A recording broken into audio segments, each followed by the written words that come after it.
रामायण की कथा है, इसके अलावा दूसरा कोई संसार में उपाय नहीं है, इससे छोटा कोई उपाय नहीं। वहां पर जब ऐसा हुआ तो कहा महाराज कथा का फिर विस्तार बताइए, कथा करने से लाभ क्या मिलेगा?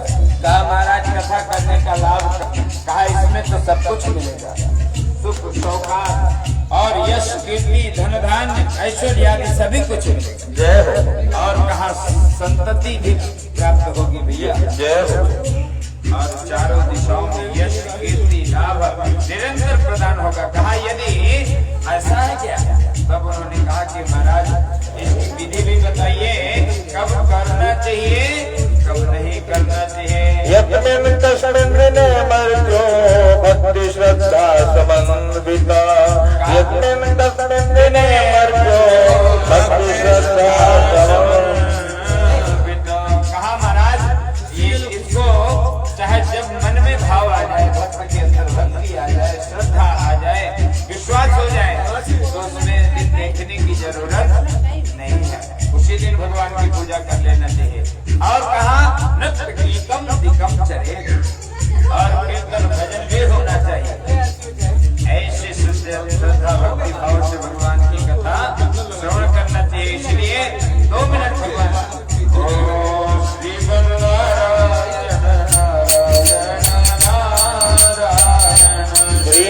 नारायण नारायण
ले लीजिए और दूसरे अध्याय की कथा सुनिएगा। कश्चित काशीपुर रम्ये यासीत विप्रो अति निर्धन। कहते रमणीक काशी नगर में एक निर्धन ब्राह्मण रहा करते थे और ब्राह्मण का नाम क्या? शतानंद, है ना? शतानंद नाम के ब्राह्मण थे और क्या करते थे? क्या करते थे माने बताओ? भिक्षा अपने परिवार का भरण पोषण करने के लिए ब्राह्मण देवता जो है भिक्षाटन करते थे, लेकिन भगवान की सेवा भी बहुत करते थे। भगवान की सेवा करते थे और सदा ईमानदारी से अपना जीवन यापन करते थे। भगवान का नाम स्मरण करते थे, भगवान का भजन कीर्तन भी उसके साथ करते थे।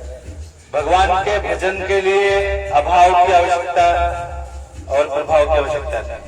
आप अगर अभाव में हैं या प्रभाव में हैं, मतलब आपके पास धन है अथवा आपके पास धन नहीं है, अगर आप भगवान के भक्त हैं तो आप दोनों ही स्थितियों में भगवान की सेवा करें।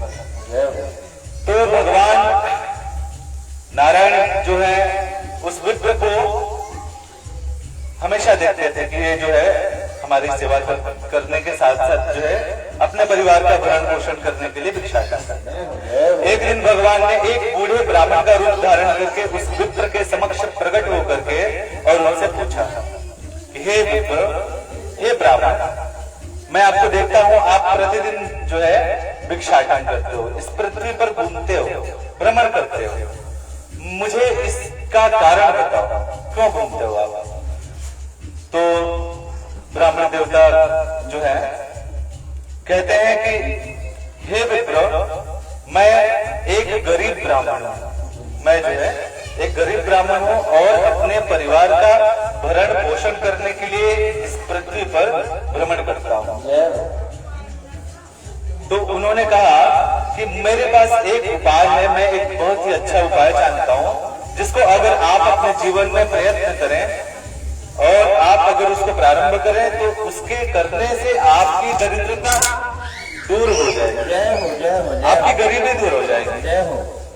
तो उन्होंने कहा कि जी मुझे बताइए आप वह कौन सा उपाय है जिसके करने से मेरी दरिद्रता जो है वो दूर हो जाएगी। उन्होंने कहा कि सत्यनारायण भगवान का एक व्रत है जिसको अगर आप सच्चे मन से, सच्ची श्रद्धा से अपने घर में करें तो आपकी सारी मनोकामनाएं पूरी हो जाएगी। तो उस विप्र से जो है बूढ़े ब्राह्मण से जो है काशीपुर के ब्राह्मण ने पूछा कि हे विप्र, इस व्रत का विधान क्या है, क्या विधान है और क्या नियम है, कौन से दिन करना चाहिए, कौन कौन सी सामग्रियों से भगवान सत्यनारायण की पूजा होती है, वह आप मुझे बताइए। तो बूढ़े ब्राह्मण ने कहा कि किसी भी दिन मन में श्रद्धा और भक्ति का भाव उत्पन्न हो, बस उसी समय भगवान सत्यनारायण की पूजा करनी चाहिए, चाहे वो कोई भी दिन हो, कोई भी समय हो। भगवान की दिव्य कथा अगर जीव करता है तो भगवान की कृपा से समस्त कामना की पूर्ति हो जाती है। तो भगवान के दिव्य लीला को श्रवण करके और बड़े भाव से आनंदित होकर के प्रार्थना करते हैं, प्रभु कि आपकी कथा किस प्रकार संभव होगी। रात्र हो निद्रा न लभ्यमा, ब्राह्मण देवता को रात्र भर निद्रा नहीं आई। तत्प्रातः समुत्थाय सत्यनारायण प्रभु, भगवान प्रातः काल उठ करके संकल्प किया कि भिक्षा में जो कुछ मिलेगा पहले भगवान उसे हम आपका पूजन करेंगे। निकल पड़े भगवान के नाम को गाते हुए भोर भई और भगवान के दिव्य संकीर्तन को किया।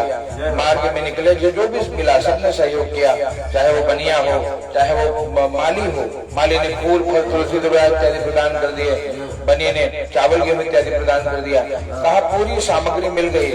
गुरुदेव भगवान कहते हैं भैया देखो ये सब प्रभाव है भगवान की भक्ति का। हृदय में अगर संकल्प है तो सब कुछ भगवान ही पूरा करते हैं। आपका हमारा संकल्प ठाकुर जी पूर्ण करते हैं, आपका हमारा कोई सामर्थ्य नहीं है। इसलिए कहा तन में मनः शिव संकल्प मस्त, आपके हृदय में शिव संकल्प उत्पन्न हो जाए तो ठाकुर जी पूर्ण करते हैं। ब्राह्मण देवता बड़े भाव से जब मंदिर में पहुंचे, देखे पूरे समाज ने सहयोग किया, सारी सामग्री लेकर के और ठाकुर जी के चरणों में बैठ करके विनती करने लगे और प्रार्थना करिए, हे प्रभु अब जीवन में एक ही कृपा है और कुछ चाहिए भी नहीं। क्या देना हो तो दीजिए जन्म जन्म का साथ, देना हो तो दीजिए जन्म जन्म का साथ। ओ प्रभु अब तो कृपा कर दीजिए जन्म जन्म का साथ, अब तो कृपा कर दीजिए जन्म जन्म का साथ। ओ मेरे सिर पे रख भगवानी, मेरे सिर पे रख भगवानी, ओ मेरे सिर पे रख गिरधारी, मेरे सिर पे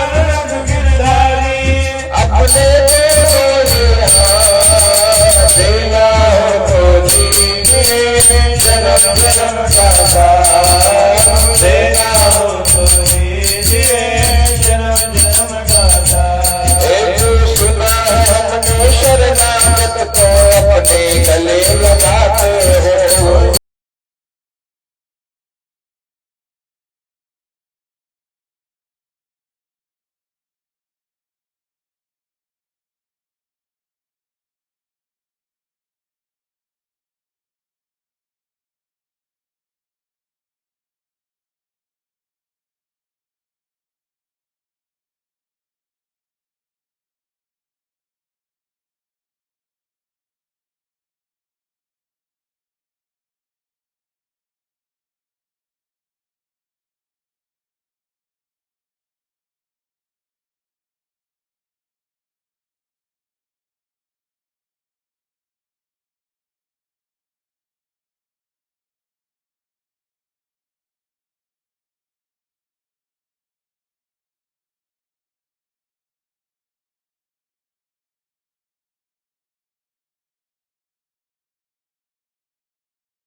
तेरी बंदगी से पहले मुझको न पूछता,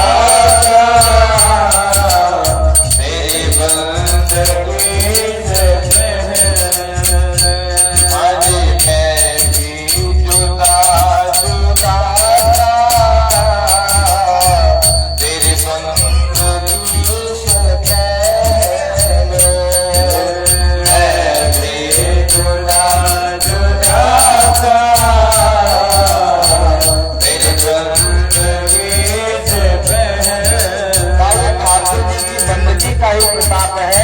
दुनिया में जो नाम ये सब बहुत धनदान प्राप्त हो रहा है। ब्राह्मण देवता में भैया धनवान हो गए, लेकिन धनवान भले हो गए, लेकिन याद रखना कई बार यजमान के मन में भाव आ जाता है कि ब्राह्मण भैया धनवान है तो उनको दक्षिणा देने की आवश्यकता है ना, उनको जो जिनको आवश्यकता है ना। याद रखना जो अयोग्य को दान करने से पाप लगता है ना। आपने गौदान किसी को किया और उसने गाय ले जाकर कसाई खाने में दे दी तो दोनों पापी हो, देने वाला और लेने वाला दोनों गरुड़ पुराण में लिखा ना। आपने किसी को सुवर्ण दान दे दिया और उसका दुरुपयोग हो, कहा देखिए कोई भी दान आपको करना है तो योग्य व्यक्ति को ही प्रदान करिए ताकि आपकी दी हुई संपत्ति का सदुपयोग हो। जब उसका सदुपयोग होगा तो जीवन में पुण्य बढ़ेगा। ब्राह्मण देवता आज ठाकुर जी की कृपा से धनवान हो गए। सब कमी कहा यहाँ लिखा है कि अब तो भिक्षाटन के लिए भी नहीं जाता, अब केवल हरि कथा में समय बीतने लगा। उनका एक मित्र लकड़हारा गांव में आकर के ढूंढता है कि मित्र कहाँ है ना, और ढूंढते ढूंढते के पता मिला।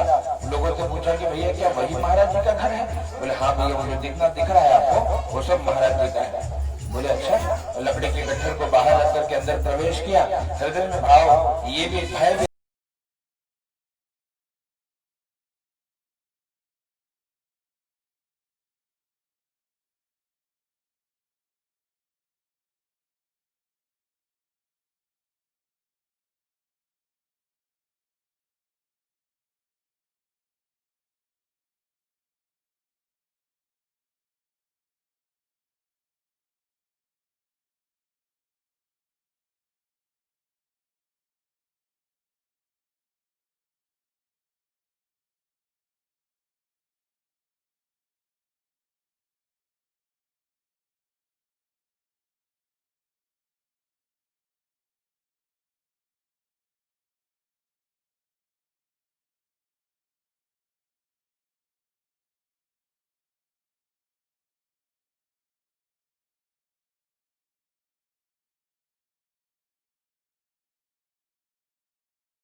बार क्या कर दिया, भगवान भेजत रहे एक से तो कहने का क्या अभिप्राय, कहा भैया दृढ़ हो जाए, मन एक जगह स्थिर हो जाए। इसलिए आश्रम गृहस्थ है और संत कहते हैं धन्यो गृहस्थ आश्रम। एक साधु देख करके और विराज करते हैं, क्या विराज करते हैं, और साधु ने देखा, दर्शन किया, क्या दर्शन किया, और साधु ने दर्शन करके देखा एक भगवान की बड़ी प्यारी कथा, लेकिन कथा हो रही थी तो लोगों को मना करते, भैया कथा में जाके मत बैठो, तुम्हारा कल्याण नहीं होगा, कथा में मत जाओ, तुम्हारा कल्याण नहीं होगा। लोगों ने 10 बार सुना, 11वीं बार पूछ रही, महाराज क्या बात बता रहे हो, कथा में जाने से कल्याण नहीं होगा, कैसे महाराज हो यार। बोले हाँ भैया हम सही कह रहे हैं, पूरी बात तो सुनते जाओ, कथा में जाओ, कथा में जाकर कल्याण नहीं होगा, कथा में बैठ के कल्याण नहीं होगा। कल्याण तब होगा मेरे भाई जब कथा तुम्हारे अंदर आके बैठ जाए। तो कथा का उद्देश्य है कि हमारे हृदय में कथा दृढ़ हो जाए। पोथी पढ़ पढ़ तो जन्म हुआ भैया, पोथी पढ़ पढ़ जन्म हुआ, पंडित भया न कोई पंडित बने नहीं। और भाई आकर प्रेम का पढ़े सो पंडित हो, संत कहते हैं कि प्रेम हो जाए। इसलिए भगवान कौन है, कहा प्रेम प्रकट हो ही मैं जान। भगवान प्रेम से प्रकट हो जाते हैं, हरि व्यापक सर्वत्र समान। भगवान तो हर जगह है किसी न किसी रूप में, लेकिन जब आपके हृदय में प्रेम है तो ठाकुर जी प्रकट हो जाते हैं। तो ये हरि कथा भगवान को प्रकट कराने वाली है।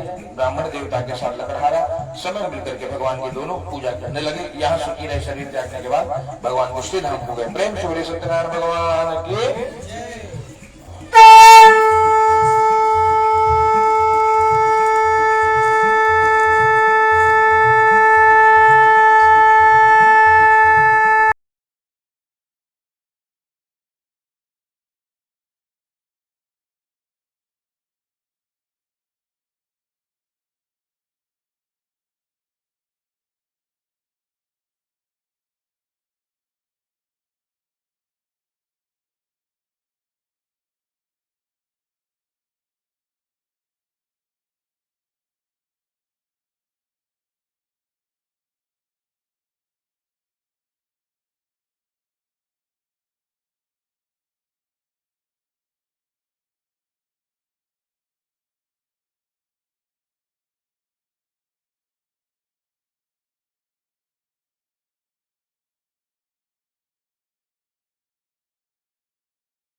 प्रतिदिन भगवान के मंदिर में जाकर के उनके दर्शन करता था, उनकी सेवा और उनकी पूजा करता था, गरीबों को दान इत्यादि करता था, जितना बन सके उतना सत्कर्म करता था। उसके कमल के समान मुख वाली प्रमुखता पत्नी थी और वो सती और साध्वी थी। दोनों मिलकर के भगवान की सेवा करते थे।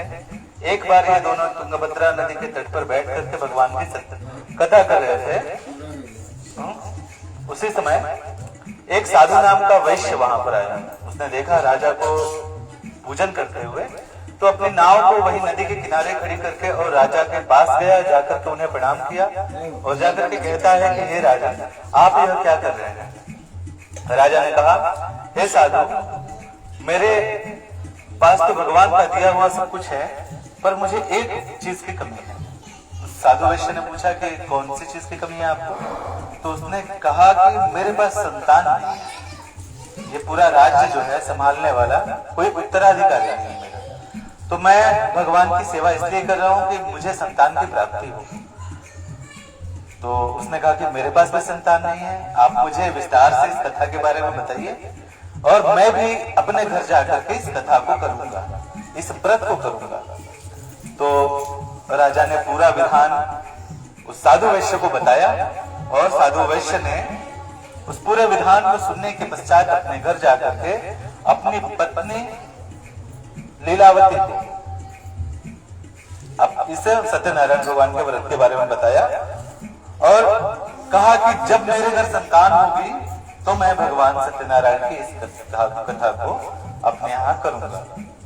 मन में यह संकल्प लिया और उस समय के बाद कुछ समय के पश्चात जो है उसकी पत्नी भगवान की कृपा से आनंद चित्त होकर के सांसारिक धर्म में प्रवृत्त हुई और भगवान सत्यनारायण की कृपा से गर्भवती हुई। 10वें महीने में उसने एक सुंदर कन्या को जन्म दिया। वह कन्या का नाम कलावती रखा गया और नित्य प्रतिदिन जैसे शुक्ल पक्ष का चंद्रमा बढ़ता है वैसे वह कन्या बढ़ने लगी। बेटा बड़ा होता है तो थोड़ा समय लगता है, बिटिया कब बड़ी हो जाती है पता ही नहीं चलता, है ना? ये अंतर है दोनों में। तो बिटिया उसकी जो है वो धीरे धीरे बड़ी होने लगी। साधु की पत्नी ने एक बार अपने पति से कहा कि आपने जो पूर्व समय में संकल्प किए भगवान सत्यनारायण की कथा का, वह कथा अब क्यों नहीं करते हैं? तो उसकी पत्नी ने कहा कि हे प्रिय, इसके विवाह के समय हम कथा को करेंगे। और यह कह करके वह अपने व्यापार के कर्म में प्रवृत्त हो गया, अपने काम में लग गया। और पुनः कुछ समय बीता और एक बार उसकी कन्या अपने सखियों के साथ खेल रही थी। साधु ने बड़े ही ध्यान से अपनी कन्या को देखा और उसे यह आभास हुआ कि अब मेरी कन्या विवाह के योग्य हो गई है। अपने दूत को बुलाया और दूत को बुला करके सुंदर वणिक पुत्र को खोज कर ले आओ, ऐसा उसे आदेश दिया। उसका दूत गया और जाकर के एक सुंदर गुणयुक्त वणिक पुत्र को, जो अपने ही बिरादरी का था, उस परिवार का रिश्ता लेकर के आया और उस सुंदर पुत्र को देख करके, सुंदर लड़के को देख करके साधु जो है अपनी कन्या का विवाह उस वणिक पुत्र के साथ कर देता है। और संजोग से उस समय वह भगवान की इस कथा को करना भूल जाता है ना? एक बार एक कथा में गए थे हम, तो यादव जी थे, बड़े ही अच्छे सज्जन पुरुष हैं। तो 2 घंटे से हम केवल पूजन ही करवा रहे थे। हम लोगों का पूजन बड़े बड़े विधि विधान से होता है। पूजन के पश्चात हम लोग कथा करते हैं। तो 2 घंटा 2.5 घंटा पूजन में लग गया था। तो उन्होंने कहा कि पंडित जी 2 घंटा से पूजवे कराओ तो कथवा कब होगा, है ना? तो उन्होंने कहा कि 2 घंटे से पूजवे कराओ तो कथवा कब होगी। हमने कहा कि आप भगवान की कथा कब से सुनते हैं? तो उन्होंने कहा कि हम 12 साल से भगवान की कथा सुनते हैं।